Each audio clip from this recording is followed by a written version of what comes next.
On était le 4 janvier. Robert McClellan était assis dans une salle d'interrogatoire au 3e étage du Mass General Hospital à Boston. Gail était sur la chaise à côté de lui. Elle portait un chemisier blanc avec une jupe en brocart et un fin cardigan en cachemire beige. 2 chaînettes en or pendaient au ras de son cou. Elle les triturait parfois pour s'assurer que les breloques étaient bien à leur place, une petite pièce porte-bonheur et un cœur en diamant. Elle ne lâchait pas son mari du regard. « Votre âge ? Quel âge vous avez ? » 70. Il hésita. 70 ans. Le nom de votre femme ? Oui. Enfin, Robert.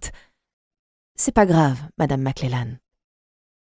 Le médecin leva la main en l'air et sourit à Gail d'un air rassurant. Vous n'avez pas besoin de l'aider. Désolée, c'est juste que... Elle secoua la tête avec frustration. D'habitude, il n'est pas comme ça. Bien sûr. Le médecin hocha la tête. Ceci est une situation toute nouvelle qui vous est inhabituelle. Nous aurons le temps d'en parler davantage dans un petit moment. Il faut juste que nous allions au bout de ce questionnaire. Gail hocha la tête d'un air penaud et sentit ses joues s'empourprer.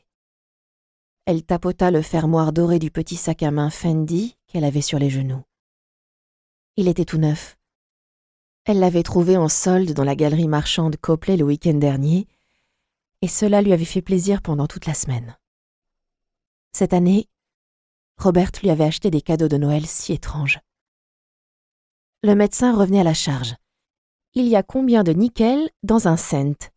Si ça coûte 13$ et que vous donnez un billet de 20, combien on vous rendra ? Gail serra si fort les mâchoires que ses dents lui firent mal. Vous pouvez me dire comment s'appellent ces 3 animaux ? Robert jeta un coup d'œil sur la feuille de papier sur la table devant lui. Le médecin pointait le crayon sur 3 silhouettes esquissées. Lion... Gail n'avait pas menti. Robert s'était montré un peu confus ces derniers temps. Mais là, c'était pire que jamais. Était-ce le milieu hospitalier qui le stressait ? Ou alors il n'avait pas suffisamment dormi ? Il était de moins en moins au lit quand elle se réveillait la nuit. Parfois, il descendait au sous-sol et s'asseyait dans une de ses voitures.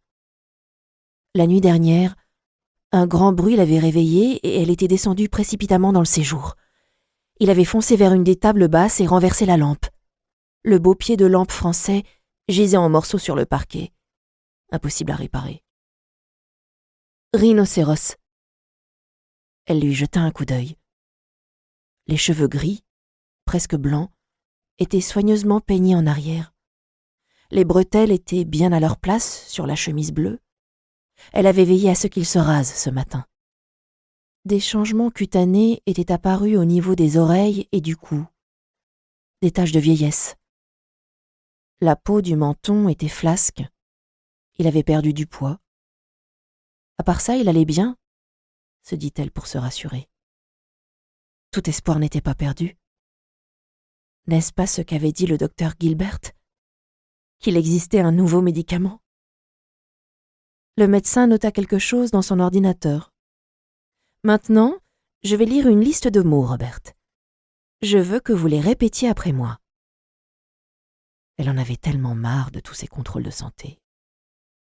Pour continuer à écouter ce livre audio gratuitement, cliquez sur le lien dans la description et vous pourrez l'écouter en entier sans frais grâce à l'essai de 30 jours d'Audible.